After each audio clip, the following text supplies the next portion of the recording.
സ്വന്തം ശരീരത്തിൽ പോലും അധികാരം നമുക്കില്ലല്ലോ, സൃഷ്ടികൾക്കില്ലല്ലോ. എല്ലാ അധികാരവും തബാറക്കല്ലദീ ബിയദിഹിൽ മുൽക്ക് അല്ലാഹുവിന് മാത്രമാണല്ലോ.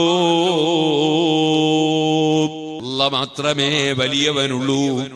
അതുകൊണ്ട് പണ്ഡിതനായ ഒരാൾക്ക് തോന്നരുത് ഇതാ സാധാരണക്കാരായ കുറെ ആളുകളുണ്ട്, അവർക്കൊന്നും അവർ കിതാബോധിയ ആലിമീങ്ങളല്ല, അതുകൊണ്ട് അവരൊക്കെ എന്റെ താഴെയാണെന്ന് തോന്നരുത്. പടച്ചവന്റെ അടുക്കൽ ആരാണ് വലുതെന്ന് ആർക്കറിയാം? ഒരു പക്ഷേ ഇമാം ഗസാലി റളിയല്ലാഹു അൻഹുവിന്റെ വിശദീകരണമാണ്, ഒരു പക്ഷേ സാധാരണക്കാരനിൽ നിന്ന് വല്ല തെറ്റും സംഭവിച്ചെങ്കിൽ അറിവില്ലാതെ ചെയ്തു പോയത് കൊണ്ട് റബ്ബവന് മാപ്പ് കൊടുത്താലോ? അറിവുള്ള ഒരു വ്യക്തി ഞാനങ്ങനെ ഒരു തെറ്റ് ചെയ്തു പോയത് അറിഞ്ഞുകൊണ്ടാണ്, അതുകൊണ്ട് അല്ലാഹ് എനിക്ക് മാപ്പ് തന്നില്ലെങ്കിലോ? പണ്ഡിതന്മാരങ്ങനെ ചിന്തിക്കണം.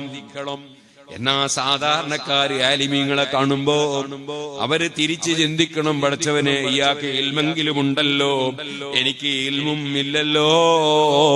അങ്ങനെ സാധാരണക്കാര് ചിന്തിക്കണം.